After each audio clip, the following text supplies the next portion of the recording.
Hola, muy buenas noches. Mi nombre es Karen Damaris Palacios Centeno, soy estudiante del segundo semestre de la licenciatura en Nutrición Humana.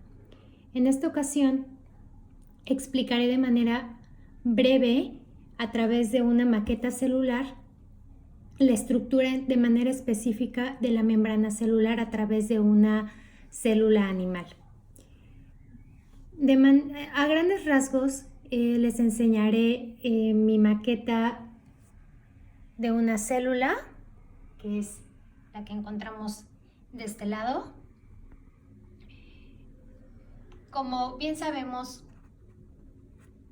la célula está compuesta por diferentes factores. Bueno, esta de manera general es la membrana de la célula. En su interior está conformada por un núcleo, que es el que encontramos de este lado, en el cual en su interior tiene un nucleolus, que es en específico este, y quise representar de esta forma las prexisomas. Por acá se encuentra el citoplasma, que es esta cubierta de acá, y por acá encontramos la mitocondria, y este es el aparato de Golgi, además de los lisosomas. Esta es de manera a grandes rasgos la célula animal, una célula animal. Está estructurada así.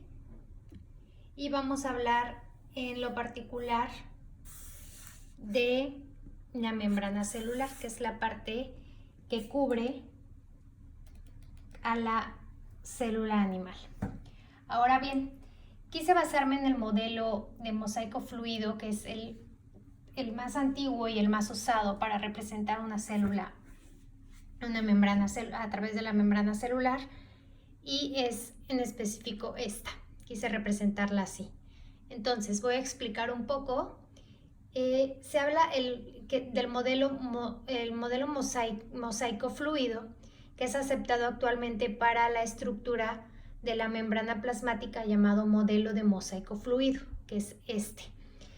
Fue presentado por primera vez en 1972.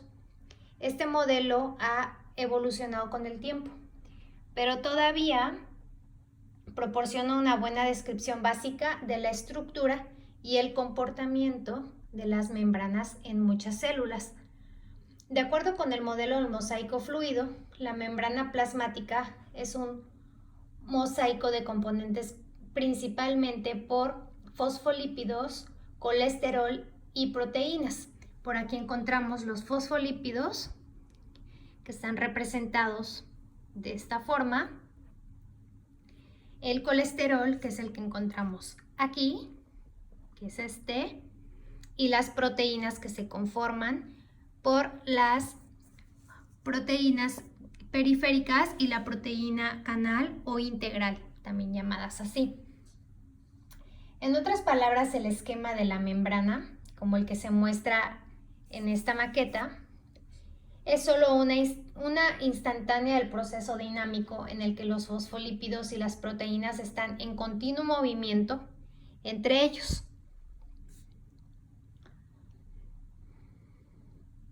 Los principales componentes de la membrana plasmática, como bien lo acabo de mencionar, son los lípidos, que están conformados por los fosfolípidos y el colesterol, las proteínas y grupos de carbohidratos que se unen a algunos de los lípidos y proteínas. Ahora bien, ¿qué es un fosfolípido? Es un líquido que está compuesto de glicerol, dos capas de ácidos grasos y una cabeza con un grupo fosfato. Las membranas biológicas usualmente tienen dos capas de fosfolípidos, con sus colas hacia adentro, y un arreglo llamado bicapa de fosfolípidos. Ahora bien, vamos a hablar del colesterol. El colesterol es otro tipo de compuesto de 4 anillos de carbono fusionados. Estos se encuentran justo a los fosfolípidos, ¿sí?, en el interior de la membrana.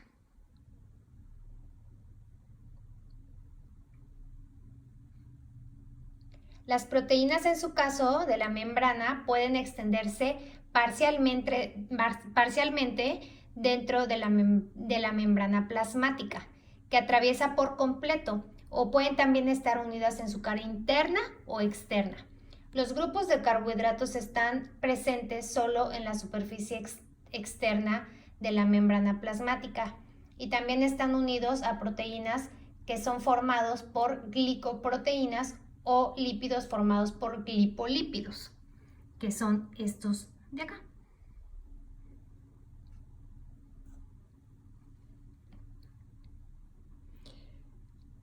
Las proporciones de proteínas y lípidos y carbohidratos en la membrana plasmática varían entre los diferentes tipos de células. Sin embargo, en una célula humana típica, las proteínas representan alrededor del 50% de su composición en masa. Los lípidos de todo tipo representan el 40% y el 10% restante que proviene de los carbohidratos. Ahora bien, los fosfolípidos que están dispuestos en una bicapa conforman la estructura básica de la membrana plasmática. Son adecuados para esta función porque son antipáticos, es decir, tienen regiones hidrofílicas e hidrofóbicas. La región hidrofílica, que es la que se menciona en distintas descripciones, es la que ama, por decir así, el agua de un fosfolípido en su cabeza. Esta contiene un grupo de fosfatos cargados negativamente y un pequeño grupo de identidad variable, las cabezas hidrofílicas de los fosfolípidos en una membrana bicapa se dirigen hacia afuera y estas en contacto con el líquido acuoso de adentro y de afuera de la célula. Debido a que en el agua es una molécula polar, fácilmente forma interacciones electrostáticas que son basadas en cargas con las cabezas de fosfolípidos.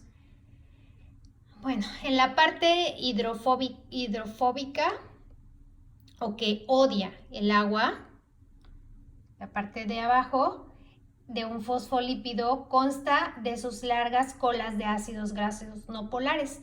Las colas de ácidos grasos pueden interactuar fácilmente con otras moléculas no polares, pero estas también interactúan poco con el agua. Debido a esto es enérgicamente más favorable para los fosfolípidos que oculten sus colas de ácidos grasos en el interior de la membrana, donde están protegidos del agua circundante. La bicapa de los fosfolípidos formada por estas interacciones es una buena barrera en el interior y el exterior también de la célula, porque el agua y otras sustancias polares o cargadas no pueden cruzar fácilmente el interior hidrofóbico de la membrana. Las proteínas, que son las que se encuentran de este lado, son el segundo componente principal de las membranas plasmáticas.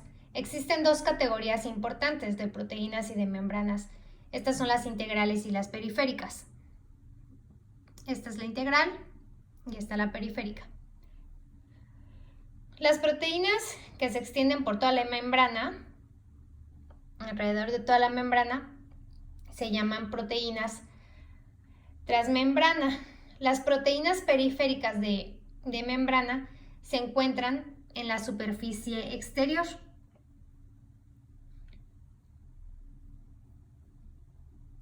Y también en el interior de las membranas. Estas son unidas a las proteínas integrales o a los fosfolípidos.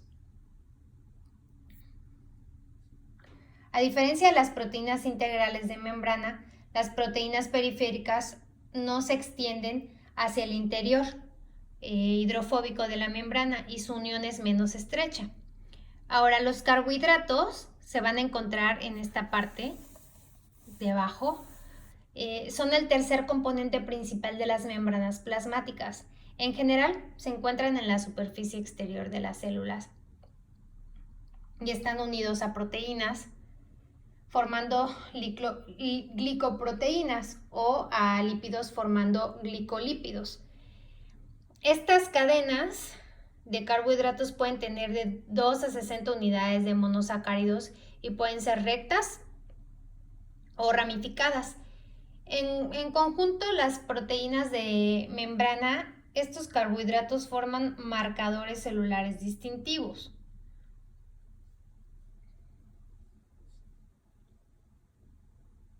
La mayoría de las membranas celulares contienen una mezcla de fosfolípidos, algunos con 2 colas saturadas rectas y otros con una cola saturada y una cola no saturada, o sea, doblada.